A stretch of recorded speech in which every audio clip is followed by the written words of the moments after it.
Hey everybody, it's Delectable or Jake from TappedOut.net. I have decided that I am going to start an article series alongside my other article series. One second. My other article series that I've been doing, which I haven't done one in a while, and I apologize for that. I haven't had much inspiration or time, but they're basically a guide articles. Insert a blank before that, like first was budget building a guide, players and playstyles a guide, etc, etc.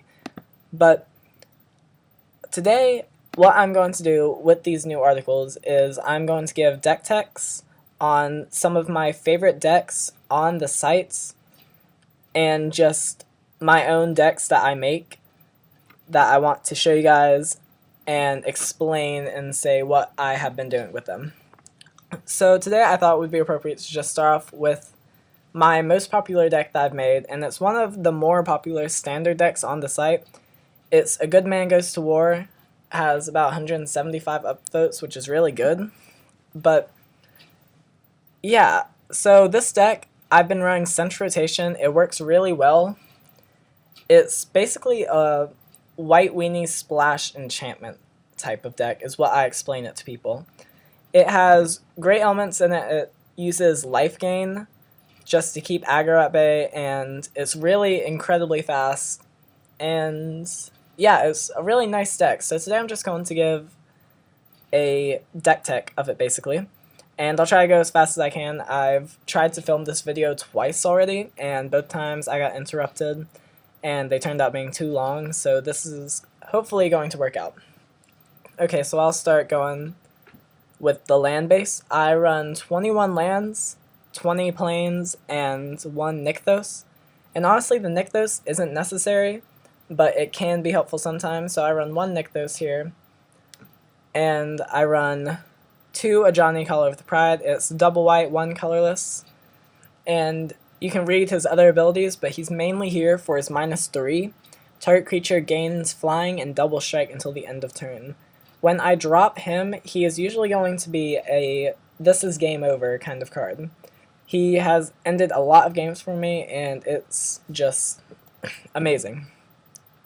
Then for protection, as far as protection goes, I run 2 Brave the Elements and 3 God's Willing.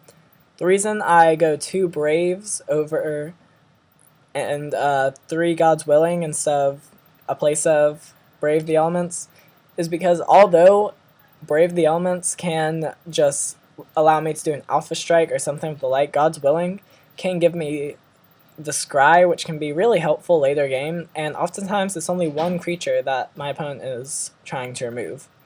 Not to mention, since this is targeting a single creature, it can trigger Fabled Hero. And for creatures, I've got Fabled Hero. He's double white, 1 colorless for a 2/2. He has Double Strike and Heroic. Whenever you cast a spell that targets Fabled Hero, put a +1/+1 counter on Fabled Hero. This card, I just really love this card. He is super strong in the format, I believe, if he is tended to, which he is here with these enchantments. But the one problem with him is that he's really susceptible to removal, which is why I run these here. And but if he survives, then it's basically game over for the opponent, because he is just such a huge beater, especially paired with something like Ethereal Armor or Gift of Ortova. So then we have, in our 3 drops, we have 3 Fiendslayer Paladin. It's double white, 1 colorless for 2/2. He has First Strike and Lifelink, and Fiendslayer Paladin can't be the target of black or red spells your opponents control. That little last bit is the main reason why he is here, because removal is so heavy in this format that we really need that to have a creature on the board in some matchups. We run 4 Hopeful Eidolon. It's a 1 white, 1/1 with lifelink, and just that by itself would be pretty underwhelming, but the fact that it's an enchantment creature makes it pretty good, because it also has Bestow for 3 colorless and 1 white, So basically, anytime I draw this card during a game, it's not going to be a dead draw because either I can play it turn 1 and then pair it with something like Ethereal Armor, because I can do as much as 7 damage on turn 2 if I have Ethereal Armors and Hopeful Eidolon. And if I draw him later, I can bestow him onto something like Fabled Hero. So it's just really a great card that I've came to love a lot. And yeah. I run 2 Imposing Sovereign. It's 1 white, 1 colorless for a 2/1, and creatures your opponent's control enter the battlefield tapped. This card I really like. It slows down other aggro decks and really puts us a step ahead of our opponent. It lets us swing in and then be a step behind and not being able to attack right away or have blockers for us the next turn. Here we have 4 Precincts Captain. It's double white for a 2/2 with first strike, and whenever Precincts Captain deals combat damage to a player, put a 1/1 white soldier creature token onto the battlefield. This card is great because he just swings away, and the first strike is really good in this, but his next ability is what makes him, because he spits out babies, so they can either be used in a couple turns just to swing away, because this is white weenies, and we want to be attacking as much as we can. And they can also be used as blockers, so it's just a really great card, but again, it is easy to be removed, and oftentimes is because it is such a good card. But just because, or really my thoughts on it, if a card is so good that it is removed as soon as you play it, then it's definitely worth running, because if it's that good, then why not? Next we have 4 Soldier of the Pantheon. It's 1 white for a 2/1, which is good by itself, but then it has pro multicolored, and whenever an opponent casts a multicolored spell, you gain 1 life. The pro multicolored is what we're really looking at here, because that lets us swing in, and he is protected from some removal in the format, like against Azorius Control or Esper Control. He can't be targeted by Detention Sphere or Azorius Charm, which is great for us. And yeah, the only real problem I see with him in this deck is that he has really bad synergy with Gift of Orzhova, and just from the irony factor, I guess, there have been countless times where I've wanted to enchant him with Gift of Orzhova, but I haven't been able to. So that's a pain, but it's worth it, I think, because he's such a good card in general. And then for enchantments, we have 12. We run 4 Ethereal Armor, and that's pretty self-explanatory, I think. Enchanted creature gets +1/+1 for each enchantment you control and has first strike. And then this deck we have a total of 16 enchantments, including Hopeful Eidolon, so that card is just great here. And we also have 3 Gift of Orzhova. This card I just love.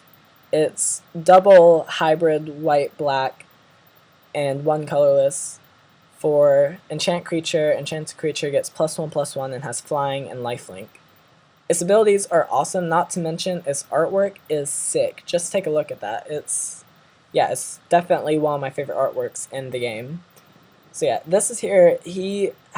This has great synergy with cards like Fabled Hero, because dropping a Gift of Orzhova and even a Gift and Ethereal Armor on the Fabled Hero on turn 4 is basically the end of the game. Next we have 3 Ordeal of Heliod. This is an interesting card choice to a lot of people, but I really like it. It's definitely the most powerful ordeal of the ones printed. It's enchant creature. Whenever enchanted creature attacks, put a +1/+1 counter on it. Then if it has 3 or more +1/+1 counters on it, sacrifice Ordeal of Heliod. When you sacrifice Ordeal of Heliod, you gain 10 life. So basically, this card, every time we attack, it pumps the creature we're attacking with, as well as when we have 3 or more counters on it, we get to sacrifice and gain 10 life instantly. That's insane against other aggro decks, because it puts us so far out of reach, especially from stuff like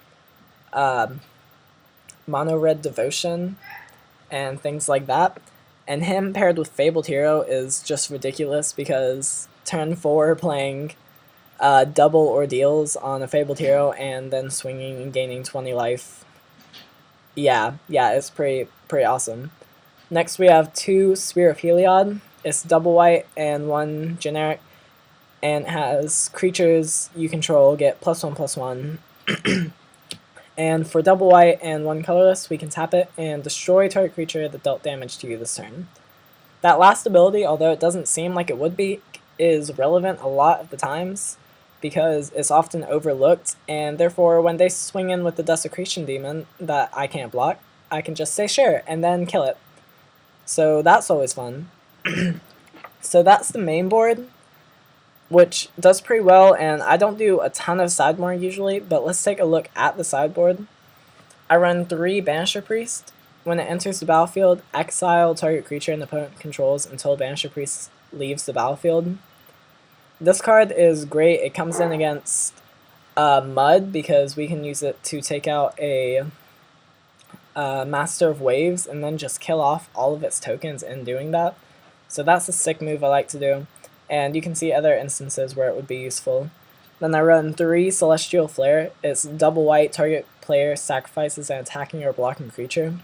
This is for cards like Blood Baron of Vizkopa and Stormbreath Dragon, just cards that are really hard for us to deal with this deck. And this will just allow us to kill those off. Then I have 2 Fortify. This is for Mono Black Devotion because they got those 2 new cards recently with Born of the Gods, Bile Blight and Drown in Sorrow. So we want to use this for pumping our creature's toughness so that they will be out of reach of those spells. Then we have 2 Heliod in the sideboard. This card I used to run mainboard, but I found he's pretty underwhelming a lot of the times. But I couldn't bear to part with him completely because I want him to work, so I have him in the sideboard for other creature matchups mainly. Then I have 1 Pithing Needle. This is for, just Planewalkers, Aetherling, stuff like that. It usually comes in versus control matchups, and Gruul monsters too, to take out Domri, so a turn 2 Domri can't hit us. Now I've got 2 Revoke Existence. This is for the gods and their weapons, because this is one of the only things in the format that can take out a god, so that's great. And then there's 2 Rootborn Defenses. Creatures I control are indestructible, and I get to play that and avoid a Supreme Verdict, which is great.